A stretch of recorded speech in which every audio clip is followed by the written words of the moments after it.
Okay, so you want to buy an aircraft carrier. The biggest machine humanity has ever floated. 100,000 tons of steel, a runway on the roof, your name painted on the tower. Park it off a coastline and you are, instantly, a global power of one. That is the dream. And here is the strange part. The price is not the problem. The United States Navy recently sold 2 of these things for 1 cent each.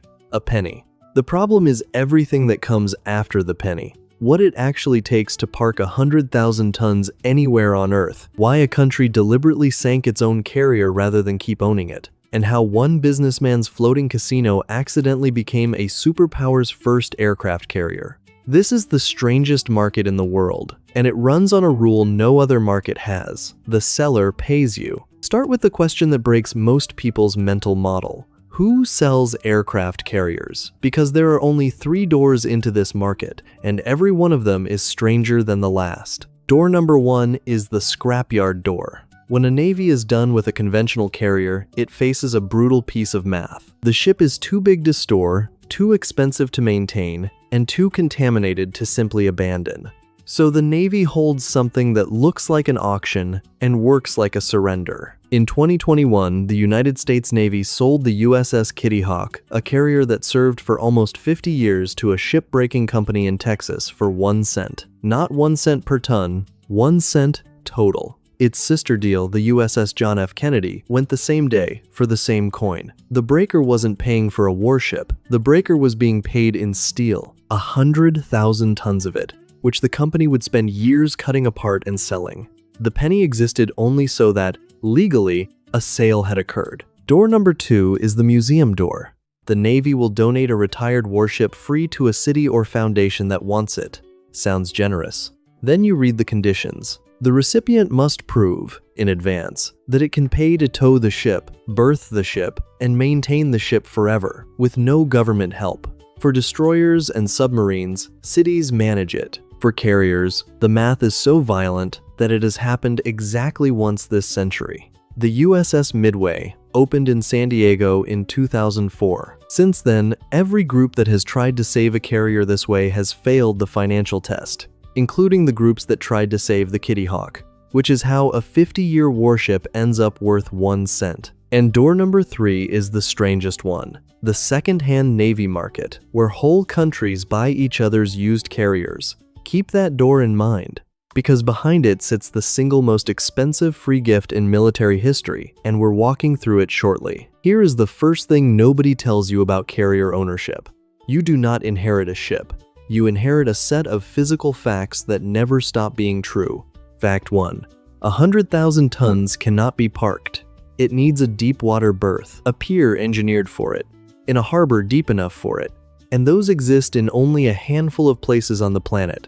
All of them expensive, most of them spoken for. A carrier without a pier is not an asset. It is a hazard with your name on it. Fact 2.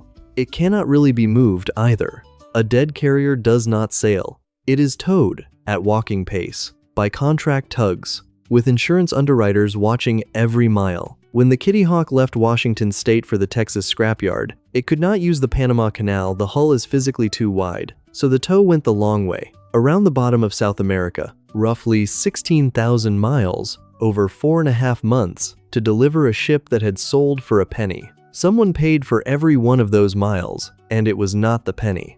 Fact 3. The ship is full of the 20th century. Asbestos in the insulation, heavy metals in the paint, fuel residue in the tanks. Environmental law follows the hull wherever it goes, and later in this story, you will watch that single fact chase a carrier across an entire ocean and back. And fact 4, the quiet one. A carrier was operated by a crew of roughly 5,000 people. Every system on board, power, water, fire safety, flood control, assumes thousands of trained hands. Buy the ship, and those hands do not come with it. The checklist does. So, a berth you can barely find, a hull you can barely move, a cleanup bill wearing a ship costume, and a 5,000-person job description. Now let's talk about why anyone signs up anyway, because here is where it gets genuinely interesting. There is exactly one business model that has ever made peacetime carrier ownership work, and when it works, it prints money from 4 directions at once. The museum model. Layer 1 is the gate. A carrier is the single largest artifact a tourist can ever stand on, and people pay theme park prices for the privilege. The USS Midway in San Diego draws well over 1 million visitors a year, a warship outselling most attractions in its city, every single year, with ticket prices to match. Layer 2 is the venue business. A 4-acre flight deck over a harbor skyline is one of the most spectacular event spaces on Earth. Museums rent it out for galas, corporate events, weddings, product launches, evenings that bill in the tens of thousands, on a deck that already exists. Layer 3 is the sleepover economy. Youth groups and school programs pay to spend the night in real crew berthing, run by the education department. Hundreds of kids, dozens of nights a year, at camp prices, a revenue stream invisible from the outside. And Layer 4 is the screen. Film shoots, series, documentaries, commercials, production companies pay serious day rates for the one set no studio can build. A museum carrier is, simultaneously, an attraction, a venue, a hotel, and a soundstage. 4 businesses, 1 hull. So far, this sounds like the greatest adaptive reuse story in real estate. Now, hold on to that thought, because the price of admission to this business is the number that defines the entire market, 1 cent. That is what the most powerful conventional warship America ever built sold for, after every museum bid collapsed. Listen to that number again. Not 1 million, not 1,000, 1 cent. And the Navy considered it a good deal, because the alternative to receiving a penny was paying for the disposal itself. And for a nuclear carrier, government estimates for that job have run past $1.5 billion. In this market, the price tag isn't telling you what the ship is worth. It is telling you who got stuck with the bill. Now flip the ledger over, because the cost side of a carrier is unlike anything else humans own. Start with what it costs a Navy just to use one. An active American carrier strike group, the ship, the air wing, the escorts, burns somewhere around $6 to $7 million every single day it operates. The aircraft on deck cost more than the ship beneath them, and every 25 years or so, a nuclear carrier goes in for its midlife refueling overhaul, a single maintenance appointment that runs around $3 billion and takes years. That is the ownership class you are buying a retired member of. Retired, the numbers shrink, but they do not become small. A museum carrier is a steel building sitting in salt water, which is the single most corrosive parking spot on the planet. Paint, anodes, hull inspections, bilge pumps running around the clock. The sea works on the hull every hour, forever. Dockside utilities for a ship this size, read like a factory's. Liability insurance covers 1 million visitors a year, walking a 70-year-old industrial machine. And looming over every museum ship on Earth is the dry dock problem. Eventually, the hull must come out of the water for repairs no fundraiser wants to think about, and for a large warship, a single dry dock visit runs into the tens of millions of dollars. The successful museums plan for it from day one.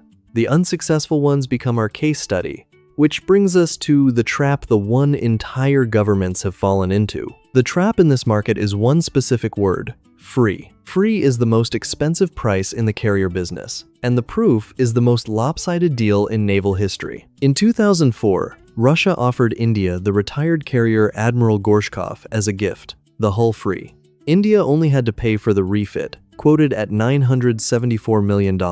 By the time the ship was actually delivered, nearly a decade later, that refit bill had been renegotiated to around $2.35 billion. The free ship cost $2.33 billion. And here's the thing, India still arguably came out fine, because it got a working carrier. The trap isn't that free ships cost money. The trap is that with a carrier, the asset is never the product. The obligation is the product. The hull is just the wrapping paper. Nobody ever understood that better or gambled on it harder than a Hong Kong businessman with a story about a casino. His name is Xu Zhengping. And to understand what he pulled off, you need to picture the strangest asset listing of the 20th century. In 1998, the shipyards of newly independent Ukraine held something extraordinary: the Varyag, a Soviet supercarrier, about 70% complete hull finished, engines absent, wiring incomplete, frozen mid-build on the day the Soviet Union dissolved. because the navy that had ordered her simply stopped existing. Ukraine inherited the ship the way you inherit a relative's unfinished mansion, unable to afford the completion, unable to afford the demolition, and paying the shipyard's bills either way. So Kyiv did the only solvent thing left. It put a supercarrier up for auction. Enter Shu, a Hong Kong businessman, a former athlete turned entrepreneur, with no navy, no shipping line, and a business plan that made everyone smile. He was going to buy the hull, tow it to Macau, and open the world's most spectacular floating casino. Gaming floors in the hangar deck, hotels in the crew spaces, a sun deck the size of a runway because it was one. The winning bid, about $20 million. And the deal came with a detail that, in hindsight, glows like a signal flare. The sale included the ship's design documents, tens of tons of blueprints. A casino, presumably, does not need the engineering drawings for a supercarrier. Nobody asked too loudly. Then the plan met geography. To leave the Black Sea, the hull had to pass through the Bosporus, the narrow strait that runs through the very middle of Istanbul and Turkey. Looking at a dead, engineless, 67,000-ton steel island being dragged past its largest city, said no, not for a week. For roughly 16 months, the Variag went in circles in the Black Sea, while diplomats argued and Shu's small company kept paying tugs, crews, insurance, port fees on a ship that was going, very expensively, nowhere. When Turkey finally relented, the voyage that followed became an odyssey. The dead hull was refused the short route, so the tow went the long way out through the Mediterranean, around the whole of Africa, and at one point the lines parted in an Aegean storm and the carrier drifted free for days before tugs could recapture her. From auction hammer to final berth, the journey consumed almost 4 years, and the casino never opened. Because in March of 2002, the hull arrived not in Macau but at a naval shipyard in Dalian, northern China, and the smiling cover story quietly dissolved. A decade of reconstruction later, in 2012, she was commissioned as the Liaoning, the first aircraft carrier of the Chinese Navy. Years afterward, Shu told his story openly that the casino had always been theater, that he had acted with his own fortune on the line, and that the adventure had consumed around $120 million of his own money, far beyond the auction price, much of it never repaid. Now, think about what that means for this market. The greatest carrier acquisition of the modern era was not made by a government procurement office with 1,000 lawyers. It was one buyer, one auction, one cover story, and $20 million for a hull that helped shift the naval balance of the planet. That is the ceiling of this market. A private purchase so consequential that navies now study it. Now let me show you the floor. The floor is a ship called the Sao Paulo, and her story begins, deceptively, as a triumph. She was built as the Foch, pride of the French fleet, and served France for close to 4 decades. A genuine, proven, blue water aircraft carrier. In 2000, Brazil bought her secondhand for about $12 million. A working carrier for the price of a beachfront mansion. Brazil celebrated on paper. It had just joined the most exclusive club in naval power for pocket change. What Brazil had actually bought was 4 decades of wear wrapped in steel. A machine at exactly the age where everything expires at once. The boilers were tired. The catapults were temperamental. The wiring belonged to another era. The ship was plagued by fires and mechanical failures across her Brazilian career, and every repair seemed to reveal 2 more. In the end, she spent more of her Brazilian service under repair than at sea. A modernization program was announced, then revised, then quietly compared to the price of newer ships, and by 2018, Brazil surrendered to the arithmetic and decommissioned her. Then came the ending nobody scripted. Brazil did the normal thing, sold the hull for scrap about $1.9 million to a breaker in Turkey, and the long tow across the Atlantic began. Halfway across, the deal collapsed. Turkish authorities revoked entry over the asbestos question, inventories disputed, tonnage argued, environmental regulators on 2 continents suddenly involved, and the carrier, mid-ocean, turned around. And then the part no one had planned for. Brazil's own ports refused to take her back. Harbors saw not a returning ship but an arriving liability, old, degrading, and legally radioactive in the paperwork sense. The Navy itself reported the hull was taking on water and becoming a hazard. So the Sao Paulo simply drifted, under contracted tow, off the coast of her own country. For months, a carrier that could not sail, could not be sold, could not be scrapped, and could not even come home. Every day under tow was an invoice. Every port application was a refusal. The options narrowed as the patience did. And on February 3rd, 2023, the Brazilian Navy solved the problem the only way left. It towed its own aircraft carrier hundreds of kilometers offshore, into Atlantic water measured in kilometers of depth, and sank her. On purpose. A planned, controlled flooding executed by the same Navy that had once paraded her. Environmental groups were furious and said the seabed had been turned into a landfill. The Navy called it a controlled hull disposal. But strip away the language and the fact remains, and it is the coldest fact in this entire series. A country ran the numbers on continuing to own an aircraft carrier and concluded that the bottom of the ocean was the better deal. So who actually wins in this market? Line up the survivors and they rhyme. The museum winners Midway, Intrepid, and their peers all share three things: a world-class harbor city at the gangway, a pier they secured early, and an endowment mindset that treats the dry dock bill as a certainty, not a surprise. They run the 4-layer revenue machine gate, venue, sleepovers, screen with a volunteer core that stretches every dollar, and the best of them genuinely sustain themselves year after audited year. The theme park model tried the same trick with less discipline, and its story is a warning wearing a Ferris wheel. In the 90s, the Soviet carriers Minsk and Kiev were sold to Chinese buyers and reborn as waterfront attractions. The Minsk became Minsk World, and for a while, it worked. The crowds were real. Then attendance faded. The operating company went bankrupt within a few years, and the ship began a strange second career of changing hands and changing cities. A super carrier passed around like a franchise nobody could quite make profitable. The Kiev survived only by reinventing harder. Her theme park eventually converted part of the ship into a hotel. You can book a night aboard a Soviet carrier today, which is less a business model than a confession that admissions alone could never feed her. The nation-state buyers win only when they are honest that the hull is the cheap part. India's $2 billion free ship still flies jets today, and India, pointedly, has never called it a bad deal. And then there is the quietest winner of all, the scrapper. The breaker in Texas that paid 2 cents for 2 carriers is the only participant in this entire market whose revenue scales with the asset because at 100,000 tons, steel is the one thing a carrier reliably produces. And the cutting, which takes years, is funded by the hull itself, 1 recycled ton at a time. Notice who is not on the list. There is no private collector lane here, no tank barn equivalent, no syndicate of friends splitting a flat top on weekends.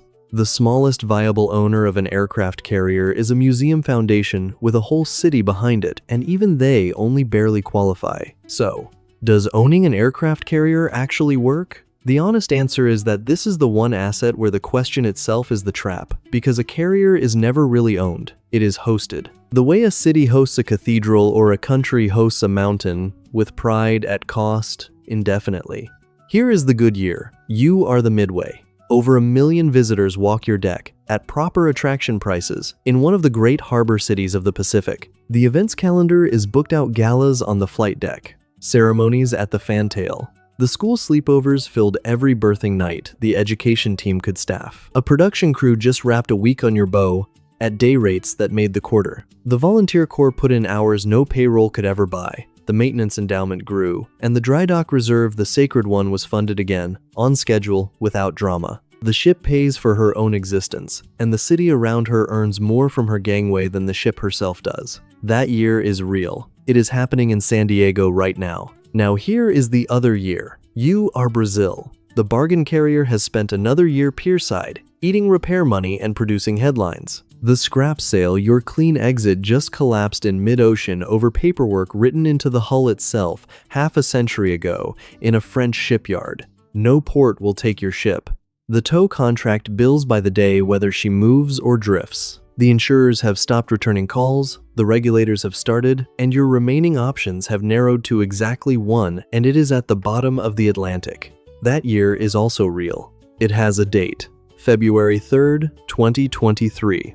Same asset class, same 100,000 tons. The difference was never the ship. It was whether the owner had built the machine around the machine, the pier, the city, the endowment, the volunteers, the plan before taking delivery of 100,000 tons of obligation. Because that is the truth underneath the strangest market on Earth. Everything else humans sell has a price that tells you its value, what someone will pay to have it. A carrier's price tells you the opposite, what someone will accept to be rid of it. That is why the gift always comes with a treaty attached, why the bargain turns around in mid-ocean, why the mightiest machine ever floated sells for a penny, and why the seller smiles at the deal. Remember the 3 doors we opened at the start: the scrapyard, the museum, the secondhand fleet. Every one of them, walk to its end, arrives at the same quiet counter, where the same transaction happens over and over. Not a purchase. A transfer of the one thing a carrier truly produces without fail, which is cost. The penny was never the price of the ship. It was the price of walking away.